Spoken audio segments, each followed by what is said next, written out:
नमस्कार दर्शक बंधु मु पथस प्रदर्शक एचके मास्टर यूट्यूब चैनल को आपको स्वागत जनाऊँगी। दर्शक बंधु मु आपको जो स्थान को आज नहीं जाऊँगी ताहा ओडिशार केदारनाथ मंदिर जहाँकि जगतेश्वर नाथ नाम परिचित आउ से स्थान को आसतु से स्थान बुली जावा आउ से स्थान महानता विषय आपको मुझे जनइबी आसतु। देखो दर्शक बंधु ओडिशार केदारनाथ मंदिर जहाँकि जगतेश्वर नाथ नाम परिचित अच्छा से जो मंदिर ये जो प्रकृति एवं परिवेश को देखुं ये देखु बाबा गणेश महाराज अच्छा गणपति बाबा आमर पार्श्व मंदिर देवदेवी मैंने पूजा पाँच आसतु से स्थान बुली जावा आ प्रथम करी आम जो ओडिशार केदारनाथ मंदिर बा जगतेश्वर मंदिर विषय आगे आपको देखा दूसरी धीरे धीरे समस्त पार्श्व देवदेवी को देखी आस दर्शक बंधु मंदिर भितर को जा महाप्रभु को दर्शन करवा देव देव महादेव जगतेश्वर नाथ महाराज दर्शन करवा।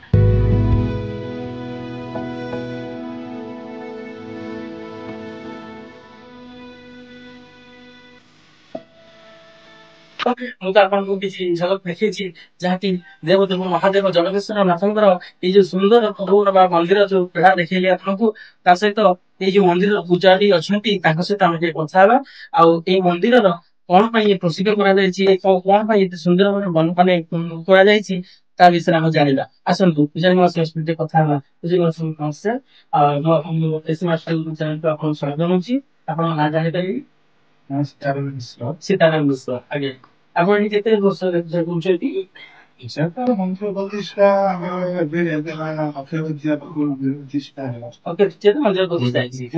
ପୁରୁଣା ମନ୍ଦିର ଆଜ୍ଞା 30 ବର୍ଷ ମନ୍ଦିର 30 ବର୍ଷ ନୂତନ ଭାବେ ନୂଆ ଭାବରେ ଗଢା ଯାଇଛି କେଦାରନାଥ ରୂପାନ୍ତରଣ ଦିଆଯାଇଛି ଆଜ୍ଞା ସେଟା ନୂତନ ଭାବେ ପ୍ରତିଷ୍ଠା ହେଲା ଆମର 30 ତାରିଖ ହେଲା ଆଜ୍ଞା 5 ଦିନ ଯଜ୍ଞ 5 ଦିନ ଯାଇକି ପ୍ରତିଷ୍ଠା ହେଲା ଆଉ ଏବେ ଏମିତି ଯେମିତି ଆମ ନର୍ମାଲ ପୂଜା ସେମିତି ଚାଲିଛି ଆଉ ଲୋକମାନଙ୍କର ଗହଳି ସୋମବାର ହଉ ବାକି ଆସୁଛନ୍ତି ଆଜ୍ଞା କେତେ ଦିନ ଲାଗିଗଲା ମନ୍ଦିର ଗଢିବା ପାଇଁ କାହିଁକି ସୁନ୍ଦର କାରୁକାର୍ଯ୍ୟ କରିବା ପାଇଁ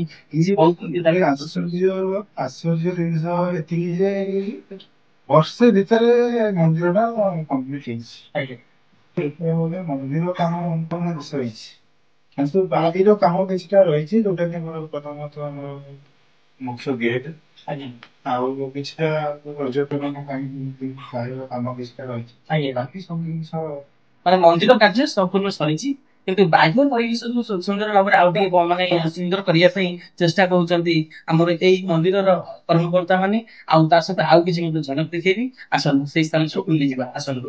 ଆଚ୍ଛା ବାବା ଆପଣ ପାର୍ଶ୍ୱ କେମିତି କଣ ଅଛନ୍ତି ଜଣେଇବା ଆପଣ ବାସୁଦେବା ଦ୍ୱିତୀୟ ଆମର ଶିବଙ୍କର ଯେମିତି ବାସୁଦେବା ଦେବୀ କହନ୍ତି ଆମର ଶିବଙ୍କର ଅଷ୍ଟଭୁଜୀ ସ୍ଥାପନା ହେଇଛି ତାପରେ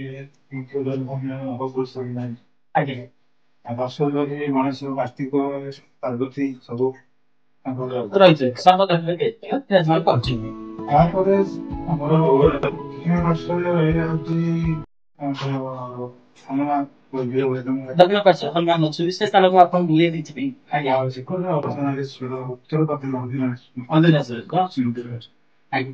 ଏତିକି ମନ୍ଦିର ରହିଛି ଆଗକୁ ଆଉ ବହୁତ ତୀର୍ଥ ସ୍ଥାନ କରିବା ପାଇଁ କିଛି ଅଛି ପର୍ଯ୍ୟଟନ ଆଗକୁ ଆଗକୁ ପର୍ଯ୍ୟଟନ ମାନେ ଆସିବେ ଏଇ ଯୋଉ ସ୍ଥାନର ମହତ୍ଵ ଏବଂ ପ୍ରଭୁଙ୍କର ଇଏ କହିବାକୁ ଗଲେ କି ଭଗବାନଙ୍କର ଆଶୀର୍ବାଦ କେମିତି ଗ୍ରହଣ କରିବେ ସେଥିପ୍ରତି ଆପଣ ଧ୍ୟାନ ଦଉଛନ୍ତି ତା ସହିତ ଏଇ ଯୋଉ ମନ୍ଦିର ବେଢାର ସୁରକ୍ଷା କେମିତି କଣ ରଖିବା ପାଇଁ କେମିତି ବ୍ୟବସ୍ଥା କରିଛନ୍ତି ସୁରକ୍ଷା ବିଷୟ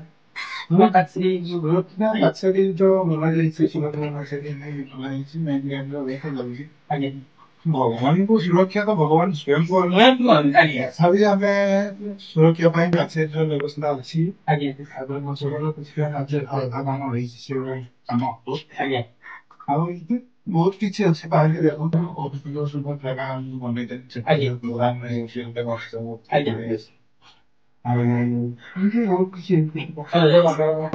ଜଗଦୀଶ ନାମ ମହାଦେବ ତାହେଲେ ଦ୍ୱାଦଶ ବୁଦ୍ଧିଜୀବୀ ସାଇଡରେ ଆଉ ତ ବର୍ଷ 3 ଦିନ ଆଜ୍ଞା ସବୁ 4 ଦିନ ସ୍ଥାପନା ଆଜ୍ଞା ଆଉ ବହୁତ ସୁନ୍ଦର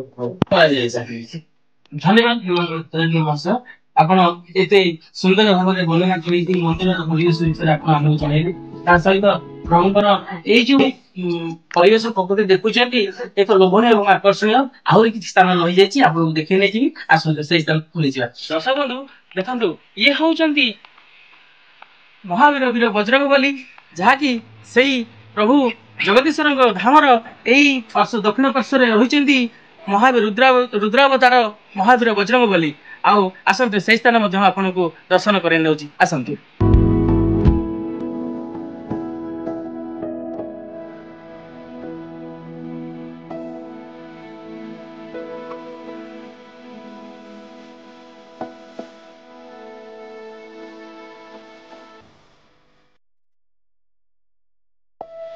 ଦର୍ଶକ ବନ୍ଧୁ ଇଏ ହଉଛନ୍ତି ସେଇ ଜଗଦୀଶ୍ୱର ଧାମ ମହାଦେବଙ୍କର ସେଇ ପୀଠସ୍ଥଳୀରେ ବିରାଜମାନ ପାଉଛନ୍ତି ଅର୍ଦ୍ଧନାରୀଶ୍ୱର ଶ୍ରୀ ଶ୍ରୀ ଅର୍ଦ୍ଧନାରୀଶ୍ୱର ମହାଦେବ।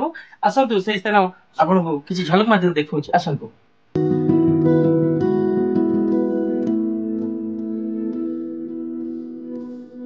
ଦର୍ଶକ ବନ୍ଧୁ ଇଏ ହଉଛନ୍ତି ଶ୍ରୀ ଶ୍ରୀ ଗଣପତି ବାବା ଯିଏକି ସେଇ ଜଗଦୀଶ୍ୱର ମହାଦେବଙ୍କ ପୀଠସ୍ଥଳୀରେ ପୂଜା ପାଉଛନ୍ତି ବୁଢା ଗଣେଶଙ୍କ ଭାବରେ। ଦେଖି ନିଅନ୍ତୁ ଆପଣ ଏଇ ଗଣେଶଙ୍କର ପ୍ରତିମୂର୍ତ୍ତି ଦେଖି ନିଅନ୍ତୁ ଭଗବାନ ଗଣେଶଙ୍କୁ।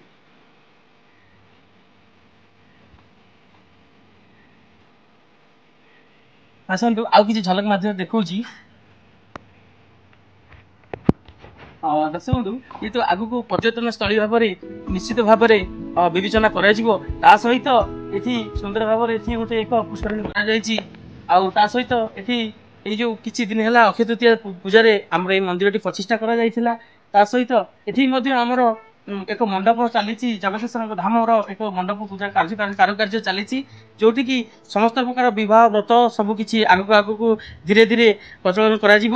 ତା ସହିତ ଏଇ ଯୋଉ ମନ୍ଦିରର କାରୁକାର୍ଯ୍ୟ ଦେଖୁଛନ୍ତି ଆମର ଉତ୍ତରାଖଣ୍ଡର କେଦାରନାଥ ମନ୍ଦିର ଯେପରି ଭାବରେ ରହିଛି ଏ ମନ୍ଦିର ମଧ୍ୟ ଠିକ ସେହିପରି କରାଯାଇଛି। କାରଣ ଇଏ ଯୋଉ ମନ୍ଦିର କରିବା ପାଇଁ ଯେମିତି କୁହାଯାଏ କିଛି କିଛି ବର୍ଷ ଲାଗିଯାଏ କିନ୍ତୁ ଇଏ ବର୍ଷକ ମଧ୍ୟରେ ପୂର୍ଣ୍ଣ କରାଯାଇଛି ସମ୍ପୂର୍ଣ୍ଣ କରାଯାଇଛି କୁହାଯାଇଛି। ଦେଖନ୍ତୁ ଆଉ କିଛି ଝଲକ ମଧ୍ୟ ଆପଣଙ୍କୁ ଦେଖେଇ ଦଉଛି।